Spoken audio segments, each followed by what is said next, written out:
bater um papo com vocês aqui, apenas sobre... Ficar em pé? Melhor?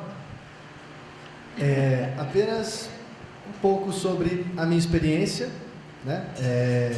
Como legislador por 76 dias, como pai que, né, luta para dar uma boa educação para as filhas, e como uma pessoa que está preocupada com a educação e ajudou a fundar um colégio aqui na cidade. Né? Algumas observações a respeito disso. Existe uma grande ignorância, eu diria, a respeito do papel do vereador ou do legislador em geral no nosso país.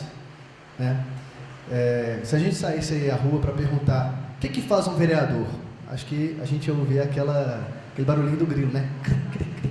Muita gente não sabe o que faz o vereador. Oi? Aqui a gente tem um público selecionado, aqui é diferente. Mas lá fora as pessoas não sabem muito. Tanto é verdade que às vezes a gente pede propostas para o vereador. Quais são suas propostas? O sujeito apresenta quase que um plano de governo.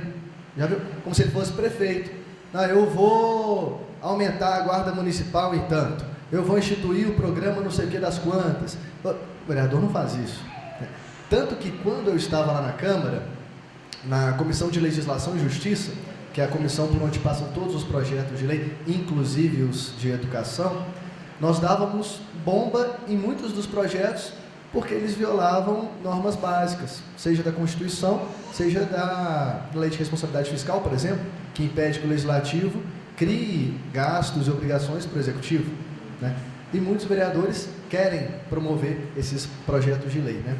Mas eu digo isso porque o vereador tem como função essas 3 funções, né, Doroteia? A princípio, ele é legislador, portanto, ele tem o papel tanto de fazer boas leis como revogar leis ruins, não é, doutor? Além disso, ele tem um papel de representar não apenas o bairro, a rua, mas toda a cidade, porque no final das contas, quando ele estiver lá ocupando a cadeira, ele vai votar um projeto de lei para a cidade inteira, ele vai participar de comissões que vão discutir assuntos que vão envolver todas as matérias na cidade inteira. E, por último, ele tem a função de fiscalizar. Eu acho que esse ponto talvez seja o mais fundamental a gente discutir agora, porque todo aquele cenário tenebroso que o doutor João descrevia, que não começou hoje, mas foi paulatinamente sendo implementado no nosso país, ele contou com a leniência, tanto nossa, que acabamos votando em representantes ruins, mas dos próprios representantes, especialmente no Congresso, que não fiscalizaram e não foram diligentes o bastante para apontar todos aqueles erros que vêm sendo cometidos ao longo desses anos. E nós esperamos muito dos deputados e às vezes dos senadores uma postura de enfrentamento no plenário, que é muito bom, uma postura para promover leis e tudo mais, quando eu acredito que se eles fossem melhores fiscais, se eles promovessem audiências públicas realmente boas, chamando pessoas de gabarito, né, apontando as incoerências, né, a hipocrisia daqueles que defendem aquela portaria absurda com 715 do Conselho Nacional de Saúde, né? Eu não soube de nenhuma audiência pública que apontasse tudo aquilo que foi realizado, né? Que é promovido pelo Executivo hoje, né? Chamar o ministro da Saúde, a ministra da Saúde, né? Outro dia eu fiz uma reunião com uma médica, ela fala assim, eu não chamo ela de ministra da Saúde não, para mim é ministra da doença. E apontar, né? Falar, olha, que história é essa de terreiro de macumba ser porta de acesso ao SUS? Né? Que história é essa que o objetivo é promover cirurgias de transexualização, eles chamam de transgenitalização, né, que eles falam, transexualização de adolescentes, né? Qual que é a demanda disso? Por que está acontecendo isso, né? E chamar pessoas competentes para discutir isso. Eu acho que a gente perde, às vezes, o foco quando nós não nos propomos a ser fiscalizadores dentro do legislativo. Acho que esse é um ponto fundamental, né?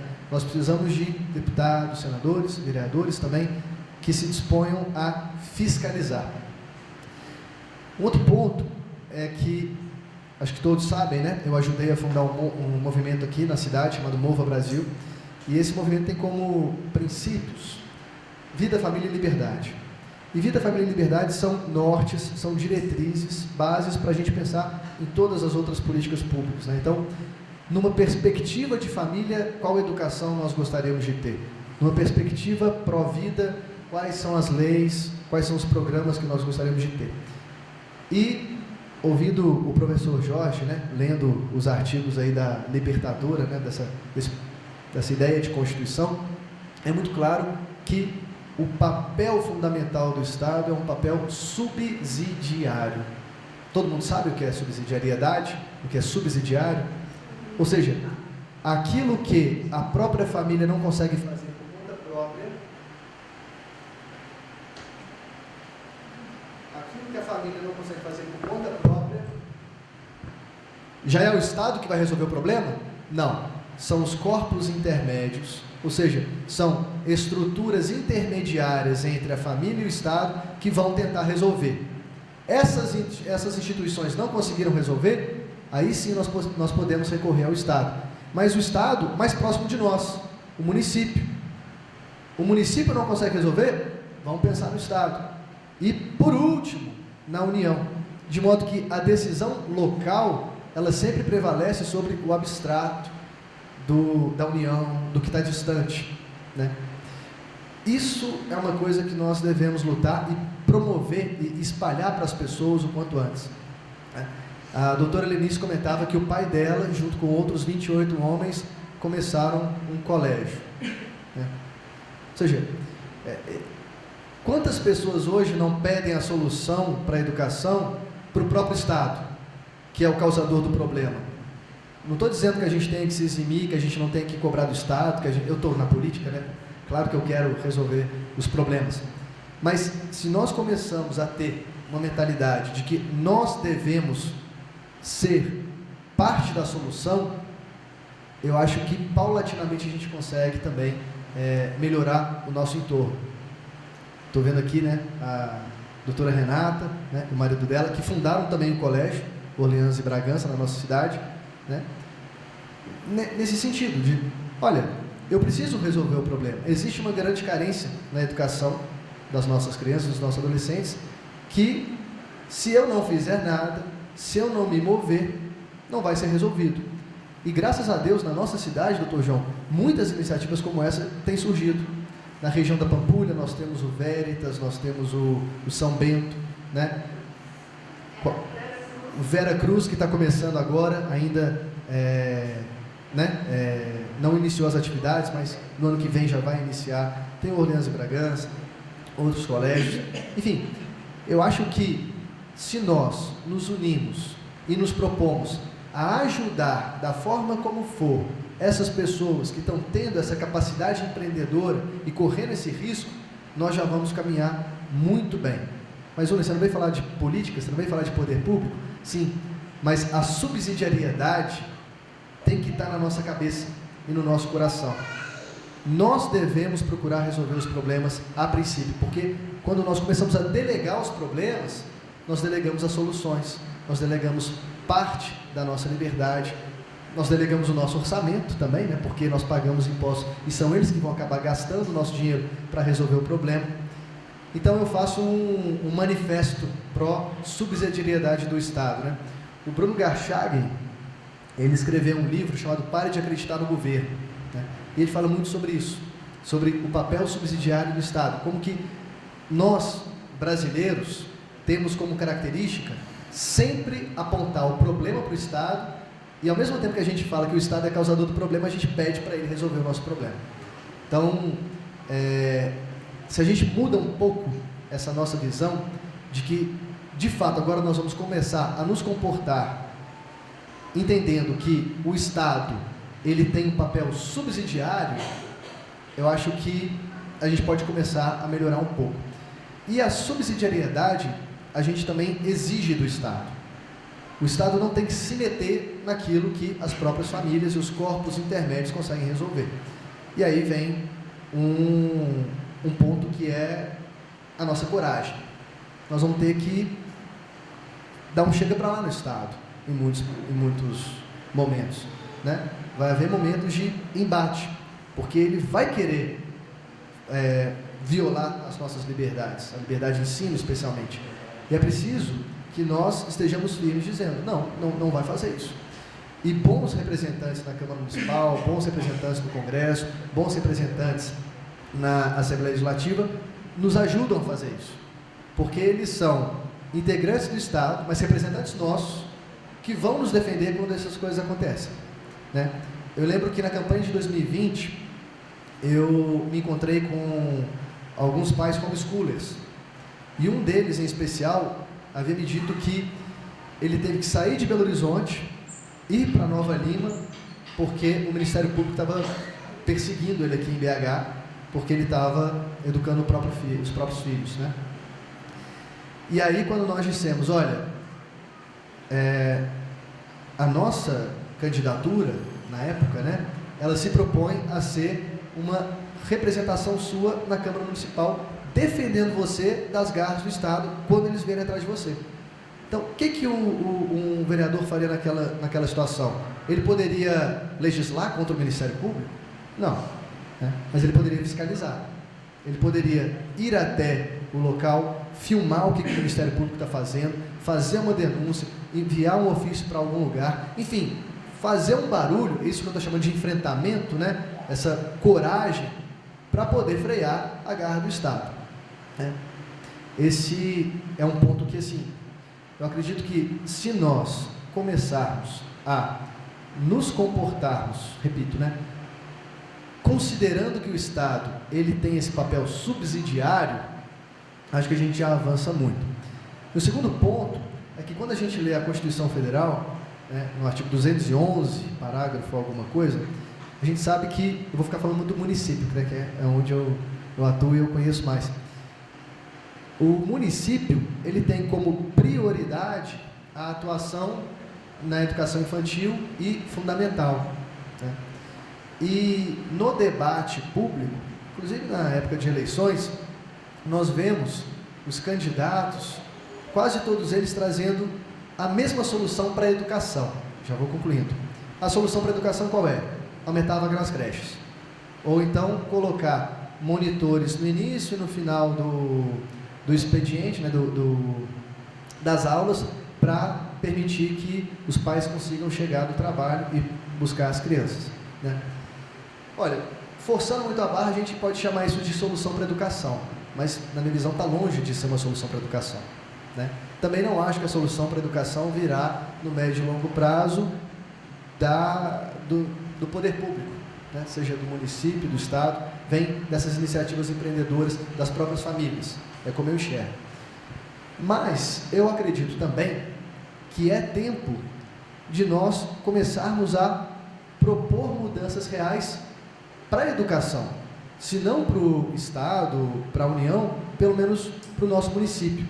E existem alguns bons exemplos que nós podemos copiar de fora e do Brasil mesmo. Um exemplo que eu sempre, né, quando tenho oportunidade de falar, eu difundo, é o programa Famílias Fortes, do governo federal, que, apesar de ter um orçamento muito pequeno, na época eu lembro que eu conversei com a doutora Angela Gandra, que foi a primeira secretária da família, né? No governo Bolsonaro houve a primeira secretaria da família, né, no Brasil, que foi uma das primeiras a ser destruídas logo que o governo Lula assumiu.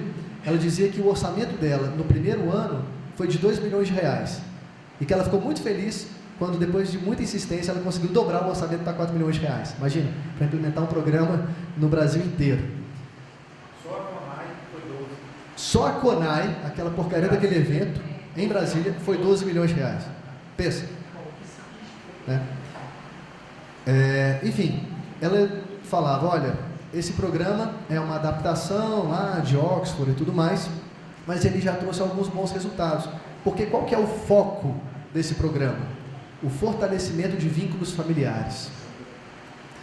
Pela dinâmica das famílias hoje, os pais e os filhos estão muito distantes, né? Os pais deixaram de ser pais e os filhos deixaram de reconhecer os pais como pais, né?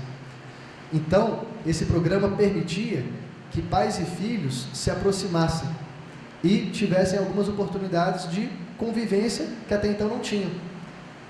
O programa se resumia a 7 encontros, se não me engano, de 2 horas, em que pais e filhos são, entre aspas, forçados a sentar para conversar, participando ali de alguma, eu não gosto da palavra dinâmica, mas é uma coisa parecida com isso, né? E ali o pai conhecia um pouco melhor o filho também entendia mais o lado do pai, e os resultados eram bons. Diminuição do consumo de álcool, tanto do pai quanto do filho, né? Que infelizmente às vezes as crianças, né, consomem drogas. Os pais começavam a tentar chegar mais cedo do trabalho para poder passar mais tempo com os filhos, começavam a ter refeições em família, enfim, coisas simples, mas que já surtem algum efeito, né? Programas interessantes. E aí, já concluindo, pensando no colégio que eu ajudei a fundar aqui em Belo Horizonte, que graças a Deus tem dado muito certo, os pais são muito felizes, né, com a educação que os filhos recebem. 2 dos segredos, eu diria, que o colégio tem, são, o primeiro, a participação verdadeira dos pais no processo educacional.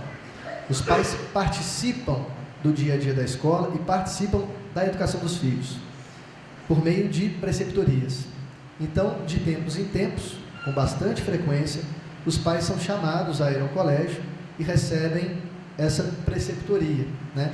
Uma série de sugestões, de comentários que o professor passa a respeito da criança e tudo mais, e o professor, ele tem algum grau de liberdade de dar sugestões para a própria família, né? Porque a gente sabe que às vezes é uma falta de rotina que a criança tem, que gera um desgaste emocional, um estresse, né?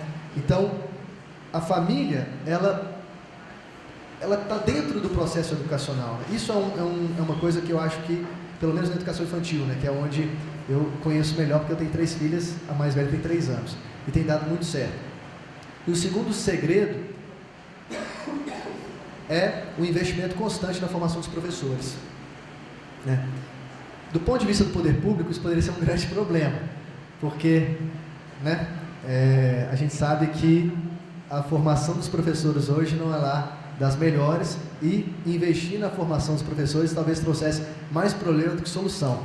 Mas quem sabe esse ano, né, tendo uma boa representação no executivo, a gente não consiga, né, começar uma pequena mudança para ter boas formações para os professores, né? Os professores se sentindo valorizados, né, realmente eles conseguem cuidar com mais carinho, com mais amor das crianças, né? Eu agradeço muito a atenção de vocês, peço para que rezem por mim, estou à disposição de todos também para que quiserem conversar mais, se tiverem ideias, sugestões sobre educação, sobre todas as outras áreas, né, sobre todos os outros temas que afetam a nossa vida pública. Acho que todo mundo tem meu WhatsApp, quem não tiver pode pegar com a Luciana que está ali atrás, e até mais. Um abraço.